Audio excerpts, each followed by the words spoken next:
Still there. It's just in that. Like This in, one here? No, next one over. This one here? No, the one in between. This one here. And there. Quick, clean your sunglasses, please. Looks like I Someone's just been peed shooting my a pants. docky here lately. I haven't even figured out what questions I'm going to ask it. But I'm here with Greg Bertish, the chairman of our Aloha Award judging panel. And I just thought I'd ask him a few questions about the impossible task of what it means to pick an Aloha Award winner. But first, I just wanted to maybe ask Greg to tell us just a little bit about himself. But I'll start by saying that if Greg weren't an Aloha Award judge, he would be an Aloha Award winner. And of course, now that he's a judge, he can't be a winner. But you're a winner anyway, Greg. So anyway, tell us a little bit about what you do, who you are, and then we'll talk a little bit about the judging process. Thanks, Mark. I do feel like a winner because I'm sitting here in beautiful Fiji with you and some beautiful Aloha alumni. And we've experienced what the winners of the Aloha Award get to experience when they win or if they're runner-up. And it's absolutely amazing. And the downtime and the chill and the calmness. And it's just a beautiful thing. So yeah, it's great that all those that are nominated have a chance of coming to a place like this and experiencing what I've just experienced with you. So that's a huge thing, and it's an honor to be here. And as a judge, and having been involved with the Aloha Award since its inception, this is absolutely fantastic. And I think, I come from a background in South Africa, in Cape Town. I've been involved in the NGO space, starting grassroots organizations from the ground up. And I've jumped through the hoops, and I've walked the hard yards like many of the nominees have. And it gives me a bit more of an understanding, and it gives me an appreciation for what they go through. Yeah, I remember, not much longer after we first met. We met like 12 or 13 years ago, but I remember before I started the Aloha Award actually going to one of the events for your incredible charity, The Little Optimist, which provides sailing therapy to disadvantaged youth across South Africa. And I remember being incredibly inspired, and it was really because of experiences like that, a few experiences that I had like that, of seeing the incredible work that what I would characterize as sort of social entrepreneurs like you are doing in the NGO space, and specifically how people are using the ocean to bring joy and healing and all sorts of other benefits to a variety of patient populations or participant populations that inspired me to create the Aloha Award. And I can vividly remember, sitting in Cape Town at the waterfront, watching a bunch of little smiling kids and little optimists having a great time, and just thinking, wow, this is amazing. I wonder if there are other people in the world doing similar things. And sure enough, as I looked into it, I discovered there was a whole host of organizations. I think the International Surf Therapy Organization now has 160 or 170 members. So there are just a huge number of organizations out there like yours doing incredible work. And it's that inspiration that led to the creation of the Aloha Award. So thank you for the work that you do. But yeah, let's talk a little bit about the Aloha Award. I mean, for those of you who don't know, we have an open nomination process every year. Anybody can nominate somebody for the Aloha Award, and there really are no formal requirements, right? I mean, we just want people that are ambassadors of the Aloha spirit and that are giving back to their communities, global or local, in some meaningful way, typically through surf therapy or ocean conservation, but they could be giving back in other ways. And so we get this gigantic list of nominees. Tell us a little bit, what is the process like, and how hard is it to narrow down that list? Yeah, it's never, it's a very exciting and honored position, because you are looking and delving into the lives of these amazing people from all around the world. And it's very humbling, even for someone like myself and some of our other judges who, like Chris Dennis, who was a previous winner, who comes from a background, and where he started a grassroots organization. But even for us, it's so humbling to meet these kind of people around the world in different stages of their building of their organizations and different stages of impact that they're making around the world. Um, One thing that is common is that you see the passion and you see the heart. And I think that's why, what you created and why you created it is because people, they give so much, but often they're not afforded the opportunity, or they're not even recognized. People don't see them, and they're not given the time or the money to actually scale and create more impact. And sadly enough, many of these amazing people burn out for whatever reason, and we lose them. And I think the Aloha Award is such an amazing award that allows and gives a lot of these organizations and individuals a glimmer of light. Even if they don't win, they're going, wow, we are being recognized. Someone has seen me and they've nominated me, and I feel good. And you know what? It's really hard at the moment, and I didn't even win, but I'm going to carry on because there are others out there like me, and we are doing such amazing work. And for us as the judges, like I was saying, it's an honor and it's a privilege to deal with these and to speak to these individuals and these organizations, but it's incredibly hard. And it's very draining for us as judges to try and whittle out the best of the best of the best. I remember, reading through, because I read through to the nominations and I respond to them, or Izzy responds to them individually, just to let them know, let the nominators know that, that we've received their award, and to thank them for taking the time and putting their hearts into these nominations. And I remember reading them this year and thinking, wow, there could be 20 winners in this exceptional group of, I think we had 70 nominations or something like, well, more nominations, over 100, but for 70 different people, and thinking, wow, we got 20 potential winners here. How do you go from 20 potential winners to a single winner or a single runner-up? I mean, I read these nominations and I feel like, man, I wish I had $100 million so that I could give all of these people 100 grand to do what they do. But of course, I don't. We're trying to raise more money to increase the prize money, but it's in the end, it's a competition, right? So how do you rate these people? Because they're all so amazing. You know what? Practice does make it a little bit easier. I think some of the judges have been on the panel for multiple years now, and we do swap out judges and add judges and have guest judges. But what we have found, once you've done it a few times, you know which questions to ask. You know where to look a little bit deeper to find out a little bit more. And we've improved, the whole Aloha Awards have improved how we do research on the nominees, even just the questions that the nominators have to answer. Allows us to delve a little bit deeper into the nominees, and then once we get to that place where we have to choose even the top 20, that becomes incredibly hard.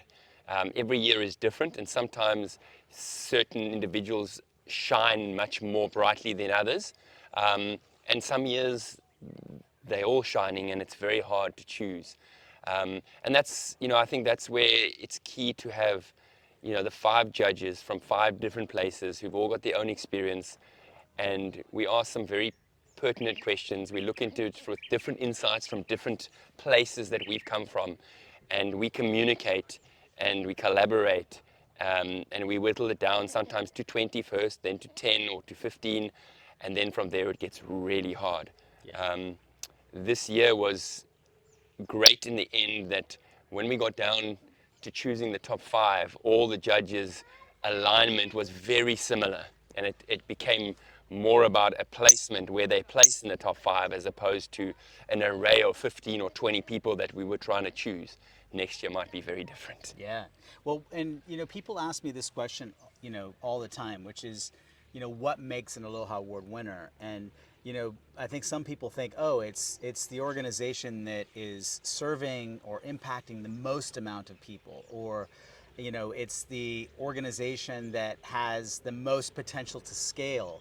But it's really not that precise, is it? I mean, I always say it's a combination of a heart decision and a head decision. Of course, we want to recognize people that have done incredible work, but we're also trying to encourage people who have potential to really scale and increase their impact. So there are some big organizations out there doing amazing work that, you know, maybe deserve the Aloha Award, but may not ultimately get it because, you know, they already have a lot of funding and they've already been recognized. And so it's always this delicate balancing act, right? Between how do we encourage and recognize and fund that unsung hero that has the potential to become that big organization. Yeah. But tell us a little bit about how you and the other judges think about that.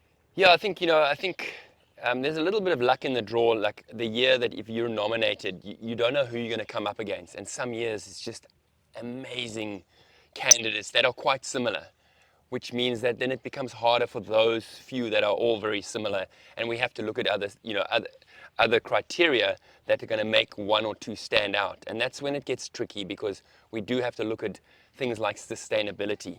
How much impact are they having now? How much potential impact is there?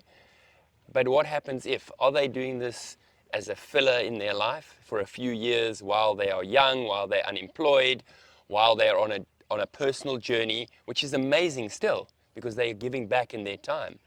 But what happens if they get their degree, or they get married, or they leave that country that they happen to be in? We have to look at that, because we don't want to, exclude someone else who has put their whole life into this, or maybe, so passionate and in this for the long run.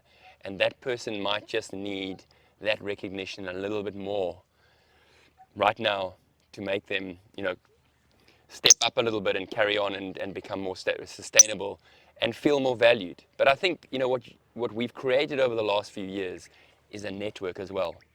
The fact that we've broadened it to the top 5, and that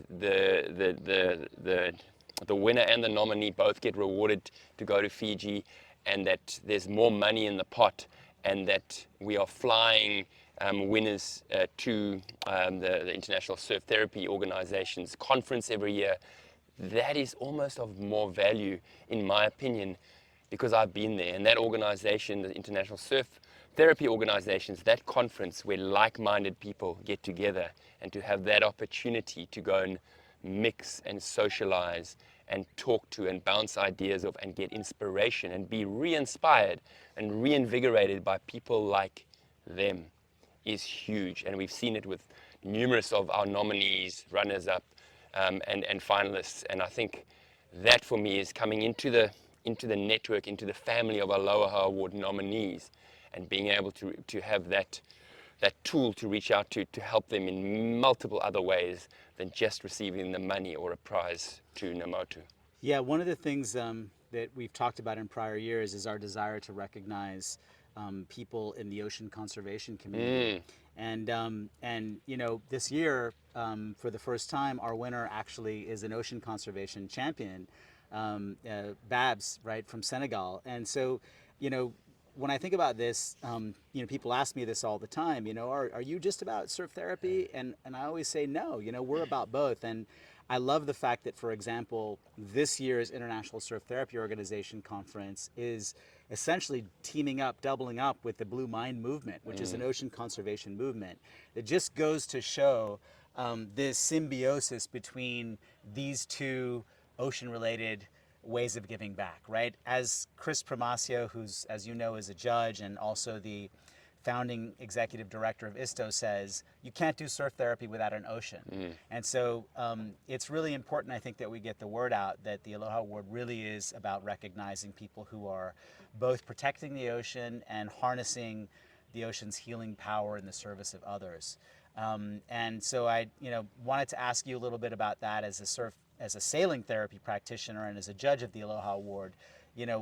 How have the judges sort of navigated that? Like, do we prioritize people in the ocean conservation movement? Do we prioritize people in the surf therapy movement? Or is it just, we look for exceptional people regardless of where they sit? Yeah, I don't think, like you say, it has been a little bit lopsided with surf therapy, which is amazing because it allowed us to start somewhere. And from there we've grown, and now bringing in the conservation side and other forms of therapy and harnessing the power and energy of the ocean, it's growing from there, and the word is spreading.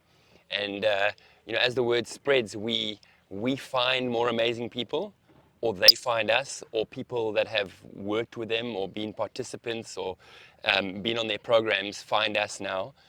And it's growing, and it's exciting. It's really exciting, and no one is given any more value for because they're in surf therapy or they're in conservation or they're doing sailing therapy or whatever it is. Those participants generally stand out. There's certain things that make them stand out just a little bit more than the other ones. And sometimes, they don't have much. Sometimes they've got a lot.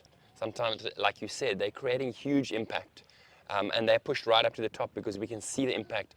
And they're also going to become mentors and shining lights for many of the other organizations and nominees who see what they're doing. So it's great to have some of the bigger organizations, the people who are creating more impact, right up there in the finalists or as the winner. But more often than not, you find someone who is not quite right at the top, and you do look at them a little bit more closely because you look at their potential. And as long as you can tick some of the boxes of the sustainability, some good governance, and a structure that you can see that they're in it for the long run, and they're starting to do the right thing in the right way. Those are the ones that we definitely like to look at because a little goes a long way for them. Yeah.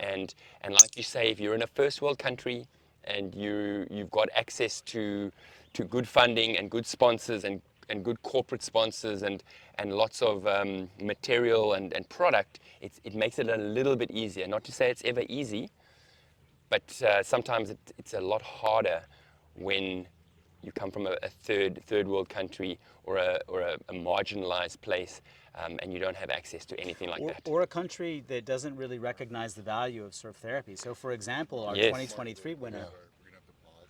We've got guests coming down. Oh yeah. So, you were mentioning that we often take a very close look at nominees who are from developing countries just because they tend to be operating in such difficult environments, they're under-resourced, and the work that they do is so desperately needed in those places. But it's also, I think, very important to highlight that we're also focused on organizations that are developed and operating in developed countries as well. And the organization that comes to mind is Survivor in the Netherlands, right? Yes. Ben Bronzema was our winner in 2023, and as developed as the Netherlands is, he has an organization that focuses on providing surf therapy to PTSD survivors, primarily first responders and veterans. And his organization has really struggled to get funding and struggled to be recognized by the government in the Netherlands, despite the obvious positive impact that it's having. So I think, our ability to identify organizations like that and give them, a positive shot in the arm and say, hey, we see you. We know it's rough going in your country. You're struggling to get funds. You're struggling for recognition. But we see what you're doing. We see the positive impact that it's having. And we want you to know that we believe in you, and please keep doing what you're doing. So I think it's that balancing act, right? How can we find organizations 100%. in both of these types of environments that can really benefit from the recognition and the support that the Aloha Award provides? But I wanted to talk about something else, which is a question that I always get asked frequently, and that is, can the same person be nominated multiple times for the Aloha Award? Yeah. What are your thoughts on that? 100%. It doesn't mean because you didn't win this year or get into the top 5 this year that you are no less of value next year. You're still doing the amazing work. You might be doing better work. You might be doing better work. And it shows sustainability. It shows that you're still doing that work. You haven't received the award, but you're still doing the work. And if we get someone who's nominated year upon year or with a gap in between, or whether it's just 2 years in a row, we definitely look at them a little bit harder because it's not just a once-off. This person is really shining and showing up and showing that they're doing some amazing work. And I think it's very important that if you know someone that is doing that work, and they have been, and you have nominated them, nominate again, because we would love. There are a couple of nominees who've come who've been nominated a few years in a row, and they've come very, very close. And like I said earlier, it just depends. In some years we have a bunch of nominees that are doing very similar work, and it might be a little bit harder. But the next year, because of what they're doing, because of the situation that year, and because of the judges' feelings, and maybe we look a little bit deeper into it, or there's a bit more information, 100%, we can't wait to have one of those previous nominated people as a winner of the Aloha Award. Yeah, and and all of these organizations are on a journey, right? Just like all of us as humans are on a journey, and with the passage of time, they become better at what they do. As you say, operating year in, year out shows not only their commitment but their sustainability. But more important, just as we've gotten better at doing what we do, they're getting better at what they do. And so, yeah, I always encourage people to, get nominated more than once. They all have, everybody has a friend out there that's willing to write a nomination. So the one thing is you can't nominate yourself, but every single one of these exceptional individuals has dozens of people in their lives that would be happy to write a nomination for them, right? So yeah, keep it coming. We love to see those repeat nominations. We love to learn more about the organizations as they evolve and grow. I think the last thing I wanted to say is just thank you for 7 years of unpaid work, spreading your aloha across, this amazing group of individuals that we now consider Aloha Award alumni, and for, leading this incredible and diverse judging panel that we have, to making what has got to be one of the hardest decisions they make all year. I think that's that's across the board. They all say that, and everyone gets excited for the judging, but it's a lot of work and there's a lot of responsibility. But we love it and we're honored. And like you said, we got some beautiful judges, and the mix of judges that has come together across the globe. It's just wonderful, and I think we're very lucky, and you creating the Aloha Award, this has just grown in the family, and even behind the judge, there's so many people that help out and have become part of this amazing family. And yeah, I can't wait to see where this goes in the future. Yeah, I may have started it, but I tell you that there's no initiative that I've ever been a part of that's more of a team effort than this one, and it wouldn't be alive without everybody's collaboration and everybody's contribution. Yeah, it's an Aloha team. So thanks again for being such an important part of it. Thanks so much. Aloha.